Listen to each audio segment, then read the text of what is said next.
Entonces, estamos reemplazando entonces a la forma polar compleja por la identidad de Euler en cada uno de los casos, llegando a esta ecuación que tenemos acá, básicamente. Esta ecuación, ahora, si ustedes ven, la vamos a poder separar en la parte real y en la parte imaginaria. Acuérdense que el término coseno de tita va a ser parte de la parte real del número complejo, y j por seno de tita va a ser la componente imaginaria, o sea, la componente que va a estar en la dirección del eje de la psi. Entonces, básicamente esto sería la forma cartesiana de componer un vector en sus componentes, o sea, en las proyecciones de cada vector sobre el eje X y sobre el eje Y. Esto va a ser la proyección sobre el eje del eje X, y esto va a ser la proyección sobre el eje Y. O mejor dicho, esta es la proyección sobre el eje real, si vamos a hablar en términos de el campo complejo, y esta sería la componente sobre el eje imaginario. Bien. Entonces,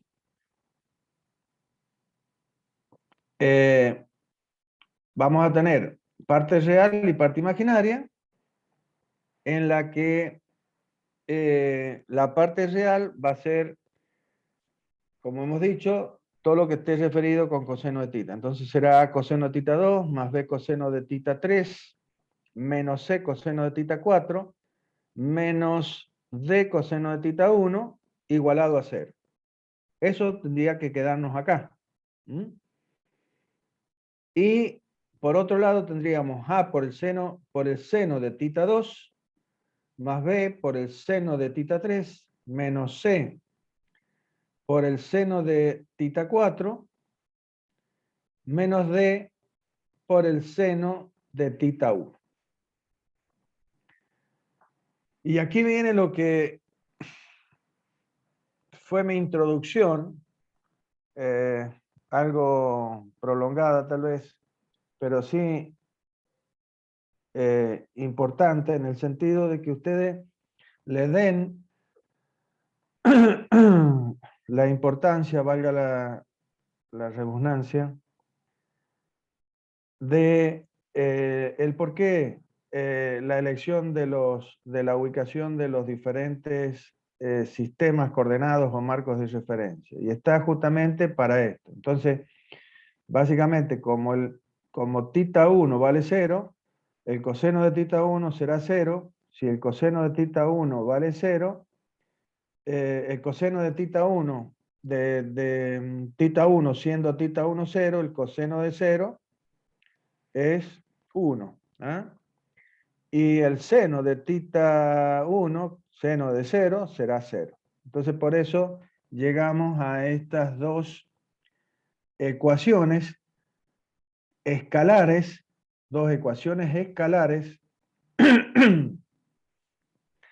una que representa las proyecciones de los vectores sobre el eje real o X, y la otra, la parte imaginaria, la ecuación escalar, que representa las proyecciones de los mismos vectores sobre el eje imaginario o el eje Y.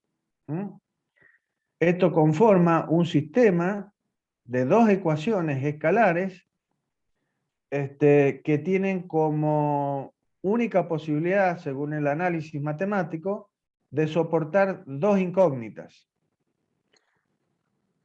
O sea, yo puedo resolver con este sistema de dos ecuaciones dos incógnitas nada más. Insisto, porque hay personas que no tienen claro esto. por eso yo insisto y siempre lo digo, cada vez que tengamos una ecuación vectorial, ya sea en velocidad, en aceleración, en fuerza, lo que sea, yo vuelvo a recordarles esto. Perdonen que insista, pero hay gente que no lo tiene claro. Nosotros trabajamos en el plano, no en el espacio. Y al trabajar en el plano tenemos un sistema coordenado, planar, en dos direcciones, dos ejes. Entonces, cada vector tendrá dos proyecciones y eso me darán dos ecuaciones escalares. O sea, una ecuación vectorial puedo representarla a través de dos ecuaciones escalares. Y este es un sistema de dos ecuaciones que soporta hasta dos incógnitas. En este sistema de dos ecuaciones, yo tengo las variables que son los módulos de los vectores, que son las longitudes de las barras, conocidos. El ángulo θ2, que es el ángulo independiente, conocido.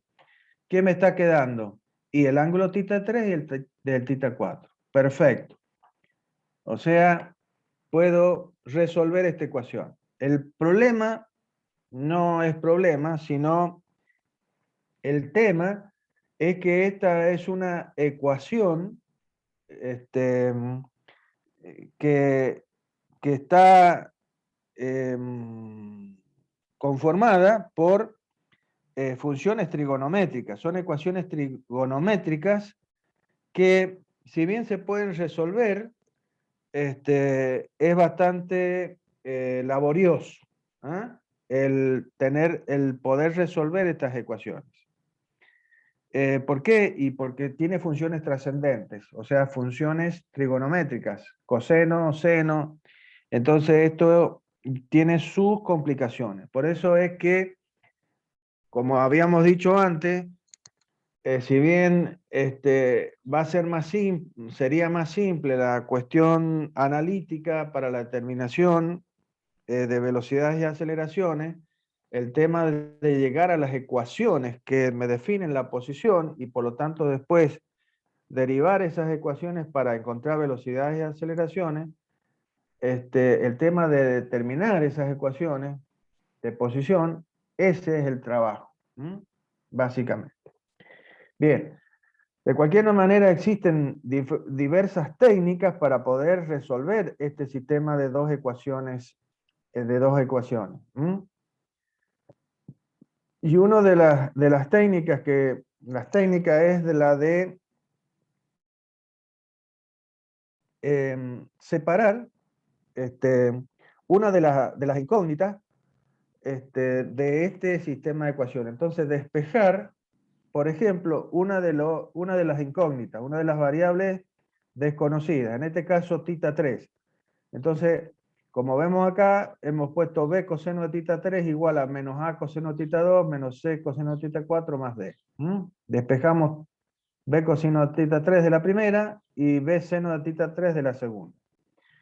Luego vamos a elevar al cuadrado el primero, cada uno de estos términos. O sea, el primer miembro y el segundo miembro de cada una de estas ecuaciones. Entonces, va a quedar b al cuadrado coseno cuadrado de θ3 igual al cuadrado de esta suma.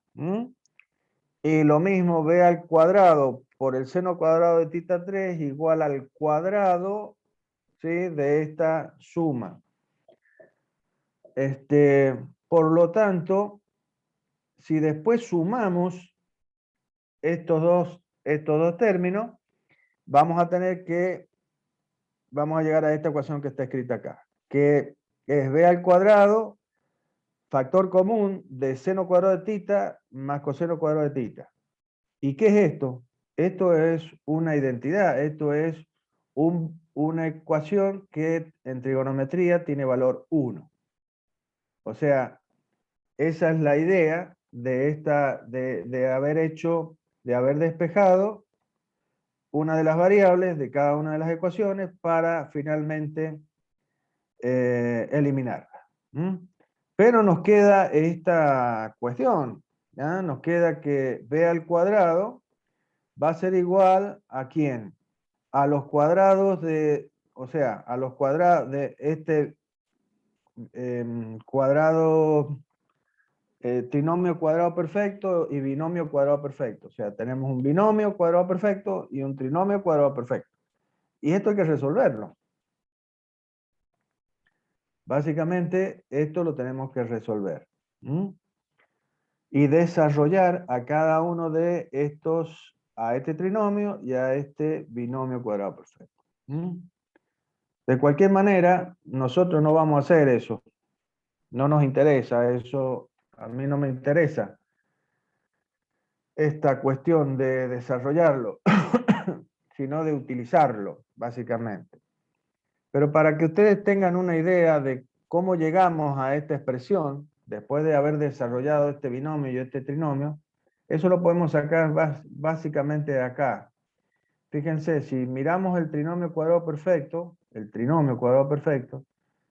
fíjense que va a ser que b al cuadrado va a ser igual al cuadrado de a más el cuadrado de c más el cuadrado de d, menos 2 veces a por d, menos 2 veces a por d, que son el principio del trinomio, a por d, por el coseno de θ 2, más 2 c por d,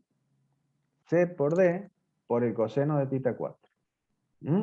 O sea, fíjense que todos estos términos primeros los he sacado de acá, del trinomio cuadrado perfecto. Menos, ahora del binomio. Voy a sacar 2a por c por el seno de θ 2, seno θ 4, más coseno de θ 2, coseno de θ 4. Eso es lo que les estoy enseñando, una regla mnemotécnica para que, o una regla para que se acuerden de esto cuando lo vamos a desarrollar en el pizarrón o una cosa así. ¿Y cómo llegamos a esto? Porque la idea es llegar a esta ecuación que está acá. Pero no nos vamos a poner a desarrollar estos trinomios ni binomios. Solamente usemos una técnica para acordarnos cómo escribir esta ecuación. De vuelta. Entonces, mirando el trinomio cuadrado perfecto, será a al cuadrado más c al cuadrado más d al cuadrado menos 2 por AD coseno de θ 2 más 2 por CD coseno de θ 4. Bien, y ahora nos venimos al binomio. Menos 2AC seno de θ 2 por seno de θ 4 más coseno de θ 2 coseno de θ 4. Bien. Para ir simplificando esta ecuación, básicamente, y poder llegar a una ecuación que después podamos utilizar, que es un camino largo, que baja y se pierde, como dice la canción. Acá vamos a agrupar los términos de las longitudes de los eslabones en constantes. Entonces, para hacer eso vamos a dividir a toda la ecuación en el término 2AC. O sea, dividimos todo por el término 2AC. Por lo tanto, si yo divido por 2AC, esto me va a quedar el paréntesis directamente. Si divido por 2AC acá, ¿sí? Me va a quedar D sobre A. Y D sobre A le vamos a llamar K1. Entonces K1 queda como D sobre A, porque he dividido 12D sobre 2AC. Por lo tanto, va a quedar D sobre A, que va a ser la constante K1 que va a acompañar a coseno de θ 4. Lo mismo acá.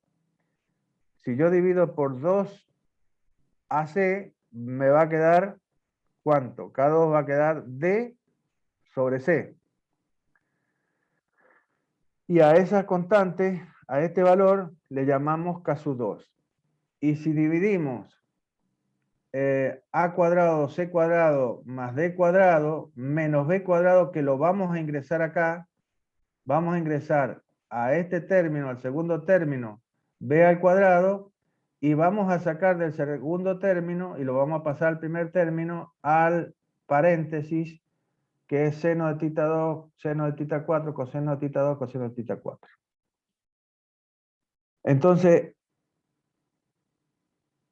A al cuadrado más C cuadrado más D cuadrado menos B cuadrado dividido en 2AC es esta constante K3. Es simple esto, no es nada del otro mundo. Y luego, este paréntesis, seno de θ 2, seno de θ 4 más coseno de θ 2, coseno de θ 4, es otra identidad trigonométrica que es el desarrollo del coseno de la diferencia de estos dos ángulos, θ 2, θ 4. Por eso acá lo tenemos. Coseno de θ 2 menos θ 4 es coseno de θ 2, coseno de θ 4 más seno de θ 2, seno de θ 4. Por eso finalmente, habiendo hecho todo esto y reemplazándolo en la ecuación correspondiente, finalmente llegamos a esta ecuación. K1, que es D sobre A, K1 por el coseno de θ 4 menos K2, que es D sobre C, por el coseno de θ 2, más K3, que va a estar en función de todas estas, de todas las longitudes de los eslabones, igual a quién? A este paréntesis que es directamente el coseno de θ 2 menos θ 4. Y esto, hemos llegado a esta ecuación, que es una ecuación que se denomina ecuación de Freudstein. Que básicamente la debemos seguir trabajando porque sigue siendo una ecuación que está en función donde θ 4, que es fíjense que hemos llegado a una ecuación donde tenemos las variables que representan a las longitudes de las barras integradas en constantes, K1, K2 y K3. Tenemos la variable independiente, θ 2, que esto es conocido, por lo tanto, esto no representa ningún problema. Pero θ 4, que es nuestra variable desconocida, sigue siendo el argumento de una función. Y está integrada acá. Entonces, esta ecuación de Freudstein debemos seguirla trabajando de tal manera que finalmente podamos despejar a θ 4. Podamos poner la θ 4 función a través de una ecuación que diga θ 4 igual a tal cosa. Entonces, para poder llegar a eso, se sigue trabajando usando otras identidades trigonométricas que son las identidades que tienen que ver con el ángulo mitad, que no la he escrito acá porque no tiene, está en el libro, lo pueden ver en el libro, pero básicamente es expresar al seno de θ 4 y al coseno de θ 4 en función de la tangente del ángulo mitad, que es θ 4 sobre 2.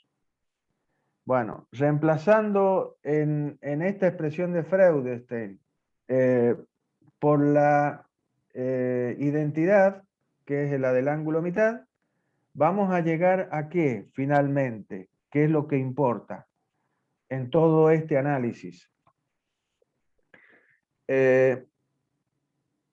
A esta ecuación, que es justamente expresada a través del ángulo mitad, fíjense, θ 4 sobre 2, eso significa el ángulo mitad, y que está en función de tangente. Entonces, esta es una constante, A, B y C son constantes que están en función de ¿quiénes?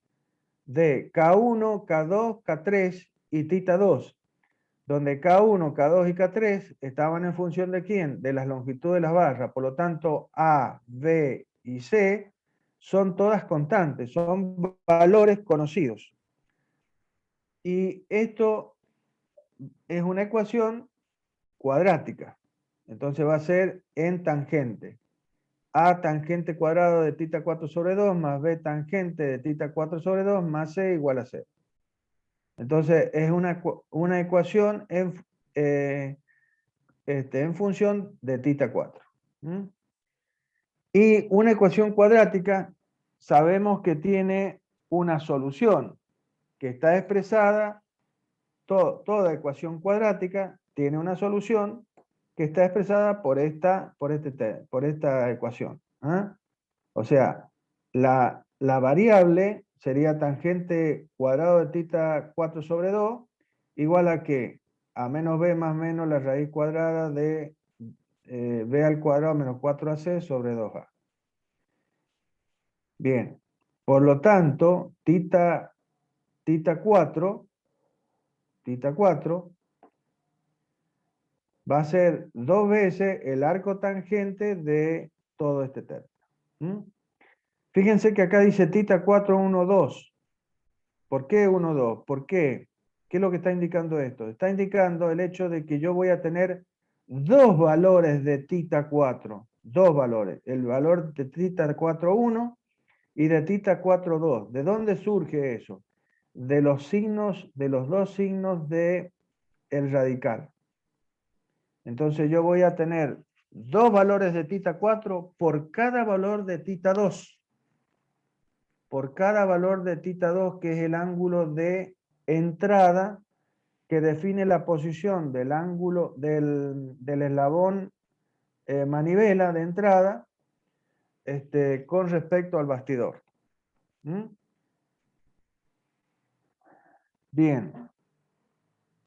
Esas dos soluciones que surgen justamente del signo más menos, del radical, nos pueden llevar a encontrarnos con tres tipos de soluciones, tres tipos, que son las reales e iguales, que esas dos soluciones sean reales e iguales, que sean reales y desiguales, o que sean complejas conjugadas. ¿Sí? Los valores de θ 4. ¿Mm? Entonces, esta ecuación nos lleva a dos soluciones, pero esas soluciones de los valores pueden ser, de vuelta, reales e iguales, reales y desiguales, o complejos conjugados. ¿Cuándo van a ser complejos conjugados? ¿Qué significa? Que nos den una solución compleja y va a resultar de que la diferencia dentro de este radical, de esta raíz,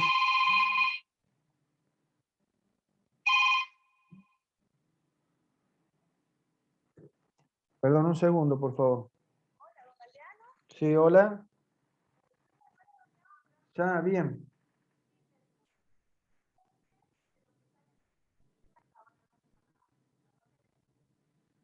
Dígale que sí, que ella sabe que sí, que no hay ningún problema, dígale. Igual, hasta luego.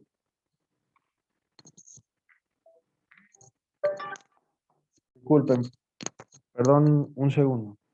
Bueno, entonces, si la diferencia, el discriminante o sea, la diferencia dentro de la raíz me da un número negativo y vamos a tener un número complejo. La raíz de un número negativo no tiene solución. Por lo tanto, me va a dar un número complejo. ¿Y cómo se entendería eso? Básicamente, si nos da un número complejo, la solución. Y básicamente lo que tenemos que entender de esta solución es que no existiría posibilidad de conectar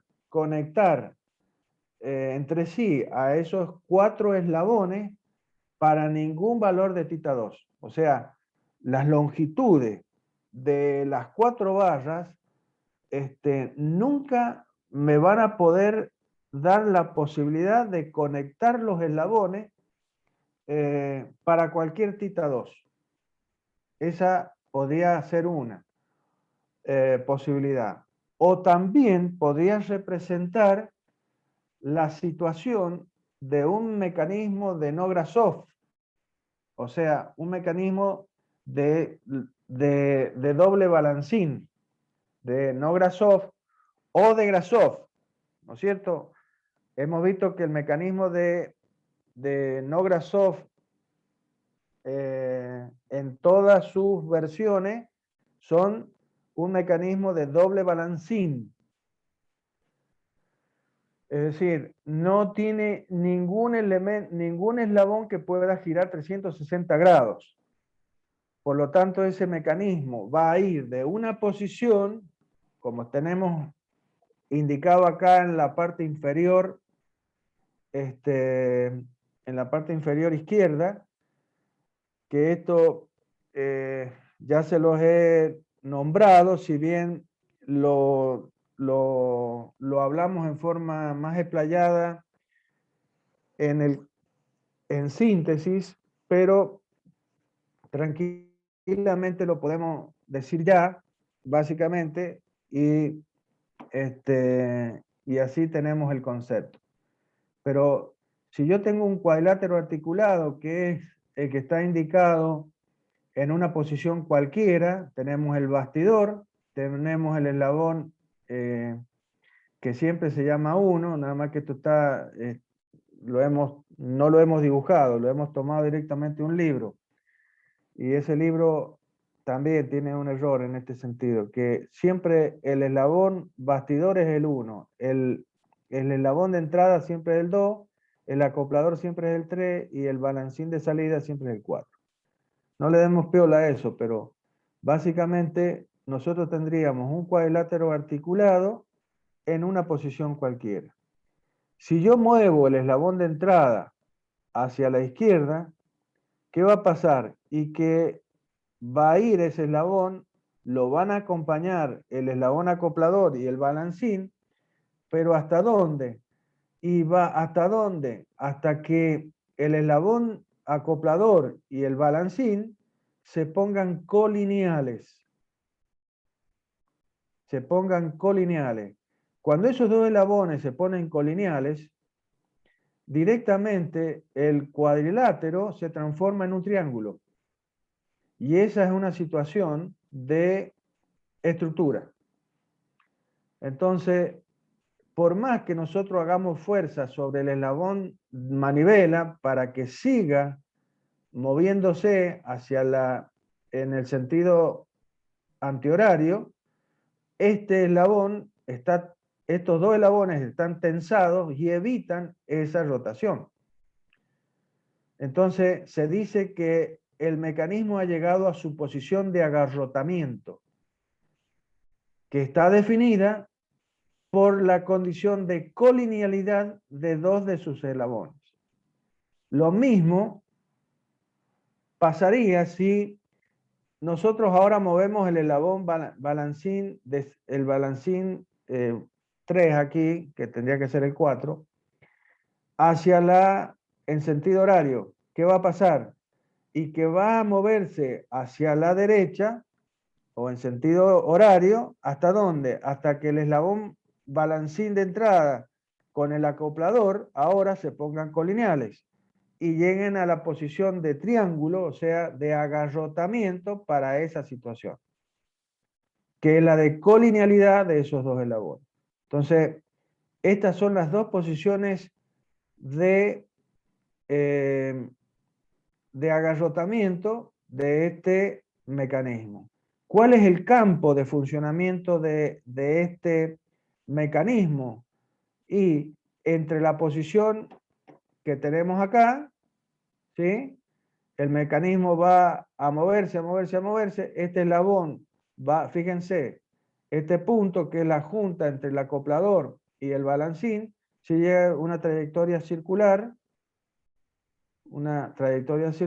alrededor de su pivote fijo hasta que llega a la posición de colinealidad acá.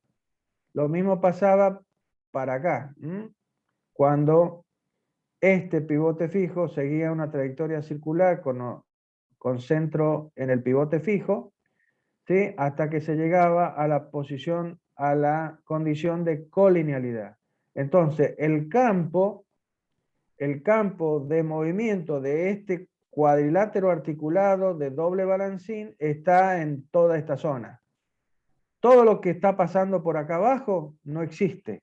No hay posibilidad de existencia, o sea, de conectividad entre los distintos eslabones para conformar al mecanismo en todo este campo que está por acá abajo. Lo mismo pasa en el caso que tenemos acá, posición límite del manivela balancín. Bueno, entonces, la solución compleja conjugada, básicamente lo que nos va a estar indicando o es que estamos en la situación de que las longitudes de los 4 eslabones son tales que hacen imposible la conexión de los distintos eslabones para cualquier tita 2 de entrada.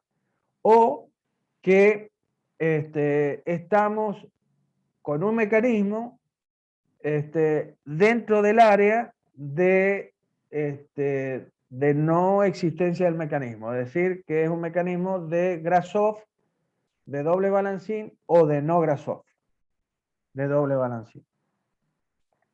Bien, de no ser así, la posibilidad más cierta, la posibilidad más lógica es que nos dé la solución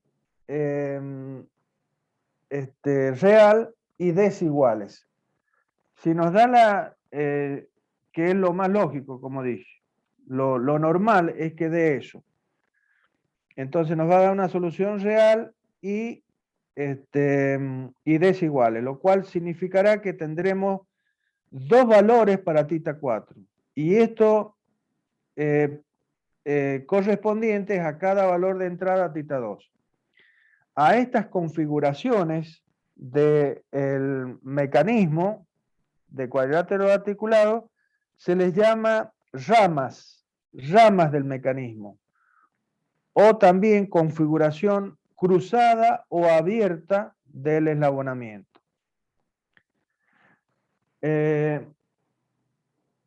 Entonces, fíjense, nos va a dar en el dibujo de acá, donde dice reales y desiguales, vamos a tener que el cuadrilátero articulado, o 2AD o 4, ¿sí? Está dibujado para una posición cualquiera, definida por el ángulo tita 2 del eslabón de entrada, y tenemos una configuración de un cuadrilátero normal, como hemos estado dibujando hasta siempre, que es lo que se denomina la configuración abierta o rama abierta del mecanismo. Y fíjense que tenemos otra que está conformada por los mismos eslabones, nada más que el eslabón acoplador cruza al eslabón bastidor, conformando así lo que se llama la rama cruzada o configuración cruzada del mecanismo. Por lo tanto, esto de cruzado o abierto es básicamente, se define en función de que nosotros, colocando al eslabón de entrada, eslabón manivela de entrada, para una posición dentro del del primer cuadrante, o sea que θ2 esté entre 0 y 90 grados, como está indicado acá, el eslabón manivela de entrada estaría dibujado dentro del primer cuadrante. Entonces, dada esta situación, si los eslabones adyacentes a ese eslabón manivela, que son justamente el eslabón bastidor y el eslabón acoplador, si esos dos eslabones adyacentes al manivela se cortan, quiere decir que estamos frente a la situación, frente a la configuración o llama cruzada. Y si no se cortan, quiere decir que estamos frente a la configuración abierta del mecanismo.